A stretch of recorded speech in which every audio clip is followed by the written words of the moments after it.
Jean-Michel Billot du Billot Show est avec nous comme tous les mois sur Digital Business News. Salut Jean-Michel. Bonjour Monsieur Bertrand, comment vas-tu? Ça a l'air de bien se passer, ben, très bien dis donc, et très belle lumière aujourd'hui, forme resplendissante apparemment, tout va bien.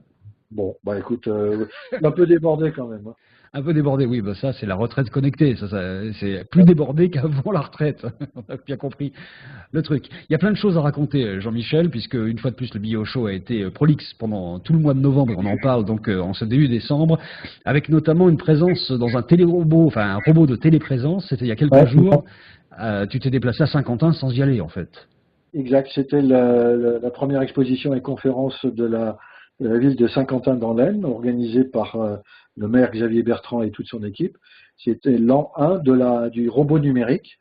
Et donc j'y suis allé, mais en virtuel. J'étais dans un robot de téléprésence, celui de Awabot, dans lequel se trouve, dans cette société duquel se trouve Bruno Bonnel. Et je dois dire que c'est quand même très impressionnant. J'ai pu discuter avec des gens, donc en me baladant, en pilotant ce robot d'ici d'ailleurs, avec des gens qui tenaient des stands. J'ai trouvé des tas de gens tout à fait intéressants. Les discours étaient très intéressants aussi. Et puis surtout, Honda Japon a présenté pour la première fois en France son robot bipède qui s'appelle Asimo. Maintenant, il saute Asimo. Il saute Asimo. Ouais, bientôt il va pouvoir sauter à la corde. C'est vrai? Mais c'est incroyable. Ouais.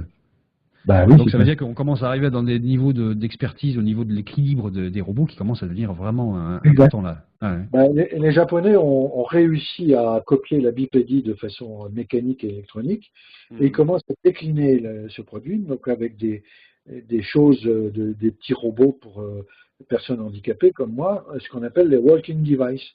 Donc ils sont en train de tester ce truc-là dans les maisons de retraite au Japon et aux États-Unis. Et moi, je leur ai demandé quand est-ce que je vais en avoir un.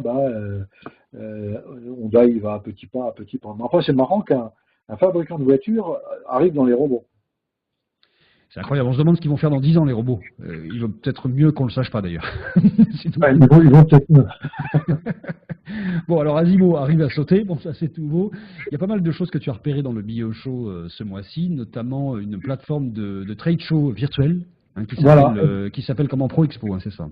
Le nom de la société est Pro Expo, donc ce sont des gens que j'ai interviewés, que vous trouverez sur ma chaîne de télévision IP. Et ce sont des gens qui fabriquent en 3D des structures de conférences et d'expositions avec des stands, etc. Et là, ils faisaient le 4e ou 5e trade show de la franchise. Donc il y avait une quarantaine, d'après ce qu'ils m'ont dit, parce que j'ai pas participé à ce trade show, il y avait une quarantaine de franchises, de marques de franchises qui avaient leur stand. Un stand, ça coûte 2000 €, je crois, si j'ai bonne mémoire. Et ensuite, ils reçoivent tous ceux qui ont envie d'adhérer à une franchise, comme on est en crise. Donc il y a pas mal de monde très probablement qui y est allé. Donc il n'y a pas besoin de monter à Paris pour aller dans une conférence. Ils ont fait ça online. D'après ce que j'ai compris, ils attendaient entre un peu plus de 2000 personnes environ. Donc 2000 €, ça c'est le prix d'un stand. Il y avait 40 stands, petit calcul rapide, ça rapporte bien le virtuel, c'est un bon plan. Exact, mais c'est pas encore dans les gènes des Français. Oui.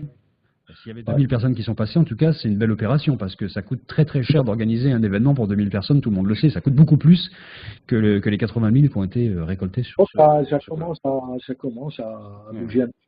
Mais on n'en est pas encore j'allais dire, le web de notre ami Le Meur, ne va pas encore se faire en fait chaud. Pourtant, j'ai participé à des trucs virtuels comme ça il y a déjà une dizaine d'années, même plus d'ailleurs, toi aussi. Hein. Donc ça tourne, mais c'est pas encore totalement mis en place. Pas de problème de débit, puis tu as le problème des usages. Absolument. Mon action prévention, ça c'est pour les assurances. En fait, tu as repéré cette start-up-là?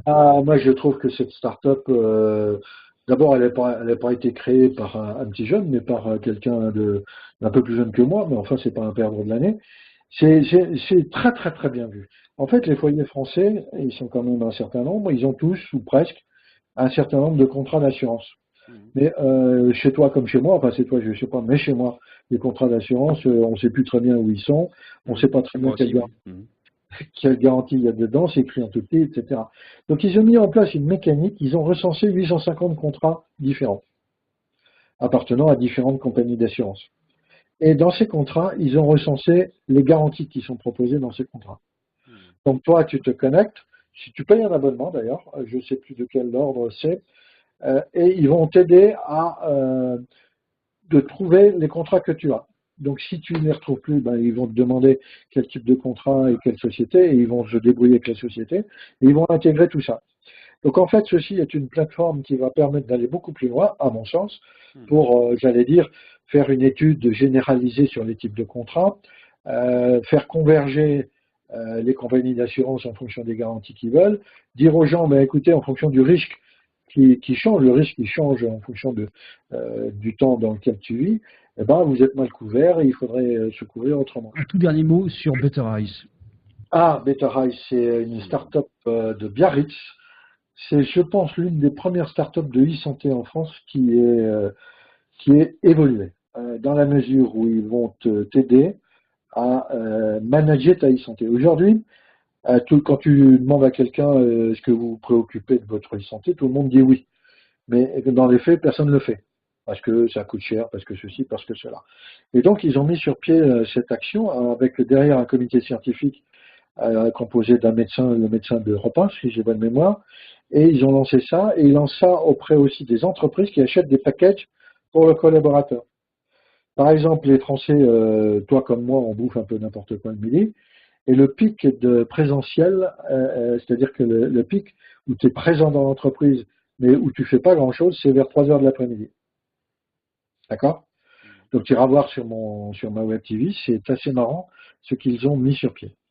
Bon, ça c'est à voir sur BioShow, comme tous les sujets dont on a parlé, hein, puisqu'il y a eu encore toute une salve de nouvelles interviews, ça n'arrête pas. Je dois te dire, cher ami, que la France 2.0 est vachement réveillée, moi j'arrive plus à suivre. La semaine dernière, j'étais à Bordeaux au Destinées Numériques, ils ont présenté 9 startups du coin, du lourd, c'est du très lourd. Il y a énormément de startups de très grande qualité en France actuellement. Et tout le monde commence à s'en rendre compte aussi. Ça, c'est plutôt un bon signe. Merci beaucoup, Jean-Michel.